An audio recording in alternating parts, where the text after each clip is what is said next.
Avant d'annoncer l'exercice sur la suite de Fibonacci, je vais faire des préliminaires. On sait que l'équation du second degré x au carré moins x moins 1 est égale à 0 admet deux racines. R1 est égal à 1 plus racine de 5 sur 2, un nombre très intéressant qu'on retrouve dans la littérature dans plusieurs domaines et d'ailleurs qu'on appelle le nombre d'or. Et la deuxième racine, c'est R2, 1 moins racine de 5 sur 2. On montre facilement que le produit R1, R2 est égal à 1. R1 au carré est égal à 3 plus racine de 5 sur 2, qu'on note lambda 1. Et R2 au carré est égal à 3 moins racine de 5 sur 2, qu'on note lambda 2. On se propose dans cet exercice de retrouver la formule de Binet du terme général de la suite de Fibonacci. On considère la suite de Fibonacci définie par les deux premiers termes déjà, U0 est égal à 0 et U1 est égal à 1, et la relation de récurrence qui est définie par, pour tout entier n, UN plus 2 est égal à UN plus 1 plus UN. C'est-à-dire, tout terme de la suite est défini par la somme des deux termes précédents. Première question, montrez que, quel que soit n supérieur ou égal à 1, la matrice unicolone U 2n plus 1 U2n, il est égal à la matrice A multipliée par la matrice unicolone U2n moins 1 U2n moins 2, où A c'est la matrice 2, 1, 1, 1. On déduire que pour tout n supérieur ou égal à 1, nous avons la matrice unicolone U2n plus 1 U2n est égale à la puissance de A à la puissance n multipliée par la matrice unicolone U1 U0. Deuxième question, montrez que les valeurs lambda 1 et lambda 2 sont les racines de l'équation en lambda déterminant de A moins lambda I2 est égal à 0, où I2 représente la matrice unité d'ordre 2.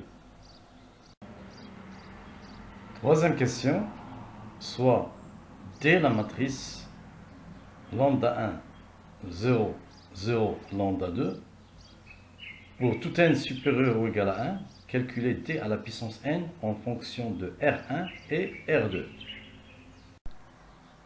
Quatrième question, montrez qu'il existe une matrice P d'ordre 2 inversible telle que D il est égal à P-1 fois A fois P. Cinquième question, montrez que A à la puissance n il est égal à P fois D à la puissance n fois P-1.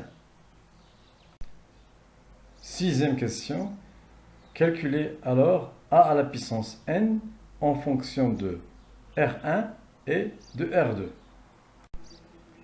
Septième question, on déduit alors le calcul de U indice 2n plus 1 et U indice 2n en fonction de R1 et de R2. Huitième question, on déduit alors la formule de Binet, c'est-à-dire, quel que soit P appartenant à n, U indice P est égal à 1 sur racine de 5 multiplié par R1 à la puissance P moins R2 à la puissance P. Première question, on va calculer U de n plus 1 U de n en fonction de U de n moins 1 U de n moins 2. Nous avons, avec la relation de récurrence, d'une part, U de n plus 1, il est égal à U de n plus U de n moins 1. D'autre part, nous avons U de n est égal à U de n moins 1 plus U de n moins 2. On va prendre la relation U de n est égale à U de n moins 1 plus U de n moins 2 et la remplacer dans la relation de U de n plus 1. Ce qui nous donne U de n plus 1 est égal à U de n moins 1 plus U de n moins 2 plus U de n moins 1. En calculant alors, nous aurons U de n plus 1, il est égal à 2 fois U de n moins 1 plus U de n moins 2, et nous avons déjà U de n est égal à U de n moins 1 plus U de n moins 2. Ce sont des relations linéaires qui nous donnent U de n plus 1, U de n en fonction de U de n moins 1, U de n moins 2. Qu'on peut écrire matriciellement, la matrice unicolone U de n plus 1, U de n, il est égal à la matrice 2, 1, 1, 1, multiplié par la matrice unicolone du U de n moins 1, U de n moins 2. Bon, ceci est égal à la matrice A, qui est égale à 2, 1, 1, multiplié par la matrice unicolone U de n moins 1, U de n moins 2. On va faire une réitération de cette opération n fois. Donc j'aurai U de n plus 1, U de n dans un premier temps, il est égal à U de n moins 1, U de n moins 2.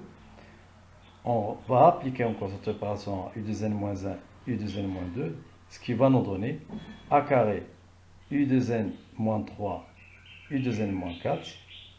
Encore cette opération, ça va nous donner encore A3, U de n moins 5, U de n moins 6, etc.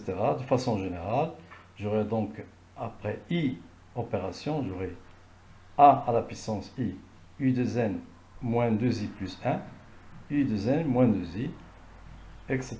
jusqu'à l'opération n qui va nous donner A à la puissance n, U1, U0.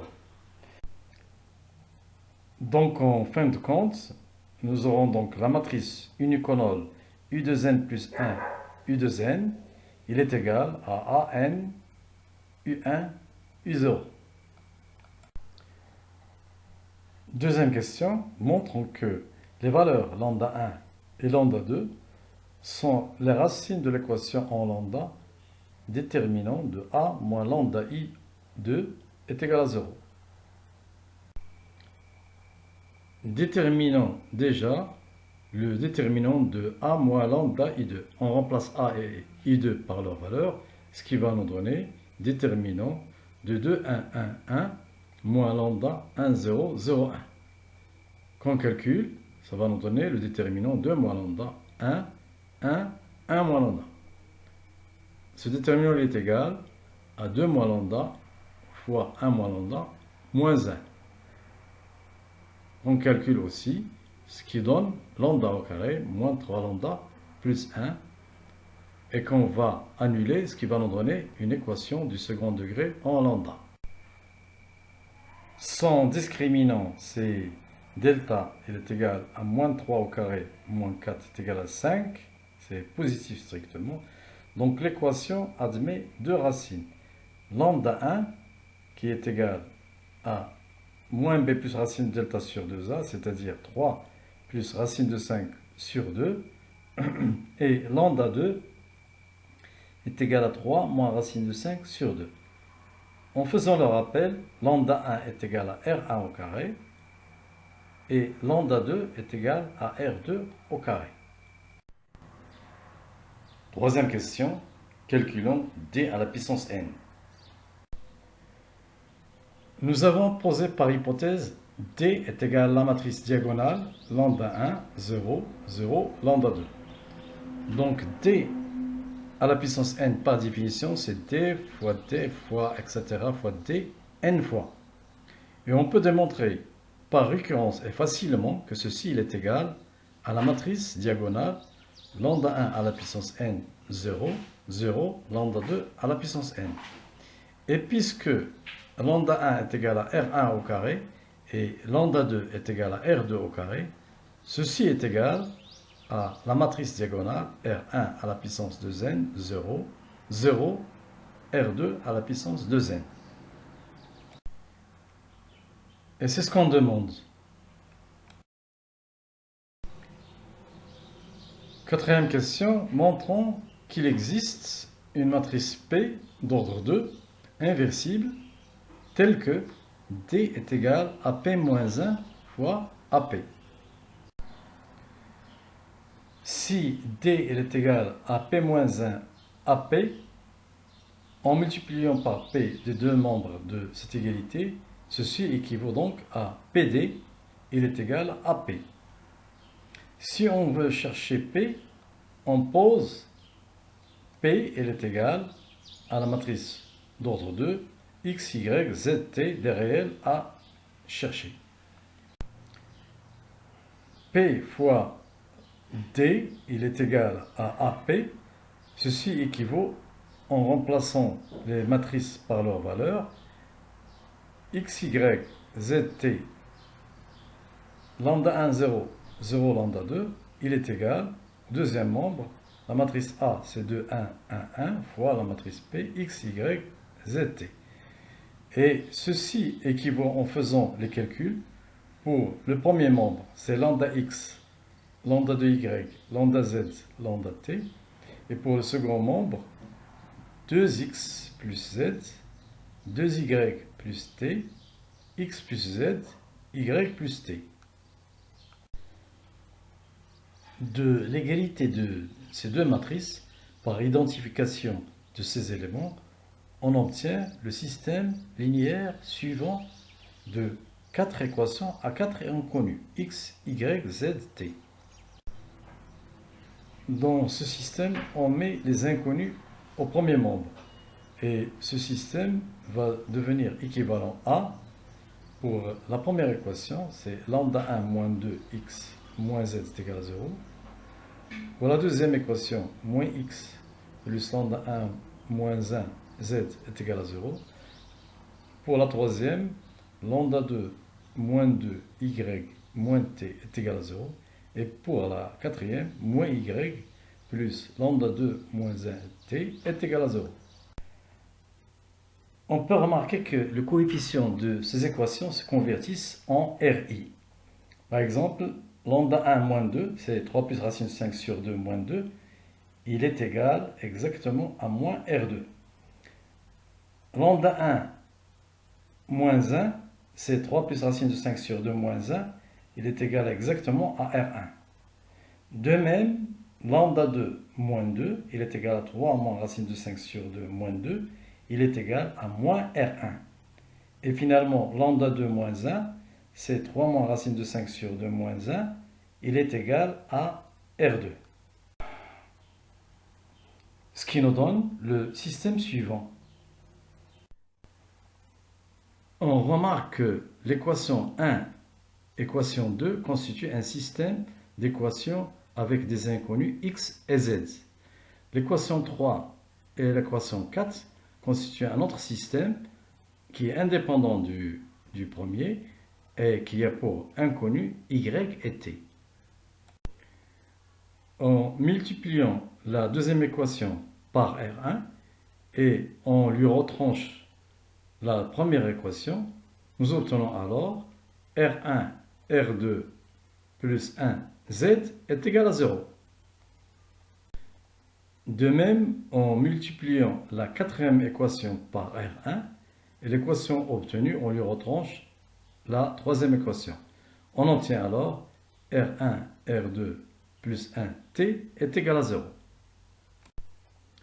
Or, un calcul de R1 plus R2 plus 1 nous donne 1 plus racine de 5 sur 2 multiplié par 1 moins racine de 5 sur 2 plus 1 qui est tout ça égal à 0. Par conséquent, les inconnus z et t sont arbitraires. On remonte vers la première équation pour trouver que l'inconnu x est égal à R1 de z. Et on revient vers la quatrième équation pour trouver que y est égal à R2 de t. Donc, notre système S admet une infinité de solutions. C'est l'ensemble des quadriplés tels que ZT, il appartient à R, et X est égal à R1 de Z, et Y est égal à R2 de T. Donc, de façon générale, la matrice P cherchée, c'est P, elle est égale à R1 de Z, R2 de T, Z et T. Si on veut particulariser, on prend par exemple Z est égal à T est égal à 1. Alors nous aurons donc P est égal R1, R2, 1, 1. Pour la suite, nous aurons besoin de calculer la matrice inverse P-1. Pour cela, nous aurons besoin de calculer aussi le déterminant de P qui est égal à R1 moins R2, et un calcul numérique nous donne 1 plus racine de 5 sur 2 moins 1 moins racine de 5 sur 2 qui est égal à racine de 5, et ça c'est différent de 0. Donc la matrice P est inversible. Alors calculons cette matrice. On aura besoin de calculer la comatrice de P qui est égale à 1 moins 1 moins R2 moins R1. Par conséquent, la transposée de la comatrice, c'est 1 moins R2 moins 1 R2. Donc, P moins 1, le calcul littéral, ça nous donne 1 sur déterminant de P, c'est-à-dire 1 sur R1 moins R2, multiplié par la transposée de la comatrice, c'est-à-dire 1 moins R2 moins 1 R1. Ce qui nous donne, avec un calcul numérique, 1 sur racine de 5 multiplié par 1 moins 1 moins racine de 5 sur 2 moins 1 plus racine de 5 sur 2. Cinquième question, montre que a à la puissance n, il est égal p multiplié par d à la puissance n multiplié par l'inverse de p moins 1. D'après la quatrième question, on a d, il est égal à p moins 1 à p. Ce qui équivaut, en multipliant à droite par p moins 1 et à gauche par p, a, il est égal à p fois d fois p moins 1. Donc a à la puissance n, il est égal à la multiplication de p d p moins 1 n fois. A n serait toujours égal, en considérant dans cette formule le p initial et le p-1 final, et entre les deux, on applique l'associativité en groupant tous les p-1p.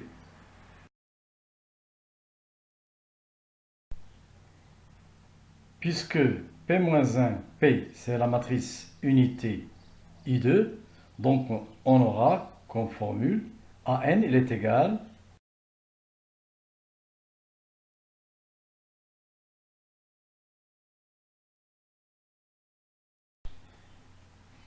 et puisque I2 c'est la matrice unité, il va disparaître dans la multiplication. On aura donc AN est égal à P multiplié par multiplication de D n fois multiplié par P-1. Ce qui est égal à P D à la puissance n P-1. Et c'est ce qu'il faut démontrer. Sixième question, calculons alors A à la puissance n en fonction de R1 et de R2. D'après la cinquième question, nous avons déjà A à la puissance n, il est égal à P fois D à la puissance n fois P-1. On remplace alors P dn et P-1 par leur valeur en fonction de R1 et de R2, oui. Alors, pour P, c'est R1, R2, 1, 1. Pour D à la puissance n, c'est la matrice diagonale R1 de n, 0, 0, R2 à la puissance de n. Et pour P-1, c'est 1 sur R1 moins R2 multiplié par la matrice 1 moins R2 moins 1 R1. Ce qui est égal, on met devant le scalaire 1 sur R1 moins R2 et on multiplie la matrice P fois Dn, ce qui nous donne cette matrice. Et ce qui reste, c'est 1 moins R2 moins 1 R1. On obtient alors 1 sur R1 moins R2 et par multiplication des deux matrices, on obtient la matrice suivante. Ainsi, on a calculé a à la puissance n en fonction de R1 et R2. Septième question. Déduisons de la sixième le calcul du terme général U de n plus 1 impair et du terme général pair U de n en fonction de R1 et de R2. D'après la première question, nous avons U de n plus 1 U de n, il est égal à la matrice A à la puissance n multiplié par la matrice unicolone U1, U0. Et ceci, il est égal, en remplaçant AN par sa valeur en fonction de R1, R2, 1 sur R1 moins R2 multiplié par la matrice suivante. Multiplié par U1, U0, c'est 1, 0. C'est la matrice unicolone 1, 0. Par multiplication de ces deux dernières matrices, ceci nous donne 1 sur R1 moins R2 multiplié par la matrice unicolone R1, 2 à la puissance n plus 1 moins R2 à la puissance 2n plus 1, R1, 2 à la puissance n moins R2 à la puissance n. Alors, par identification matricielle, nous obtenons alors le terme général impair U de n plus 1, il est égal à 1 sur R1 moins R2 facteur de R1 à la puissance 2n plus 1 moins R2 à la puissance 2n plus 1. Et le terme général pair U de n est égal à 1 sur R1 moins R2 facteur de R1 à la puissance 2n moins R2 à la puissance 2n. On déduit alors que pour tout entier P, qui soit pair ou impair, nous avons U indice P, il est égal à 1 sur R1 moins R2 facteur de R1 à la puissance P moins R2 à la puissance P. Numériquement, si on remplace R1 moins R2 par sa valeur et R1 et R2 aussi par leur valeur, nous aurons donc, quel que soit P, un entier, U indice P, le terme général, indice P est égal à 1 sur racine de 5, facteur de 1 plus racine de 5 sur 2 à la puissance P, moins 1 moins racine de 5 sur 2 à la puissance P, et c'est la formule de Binet.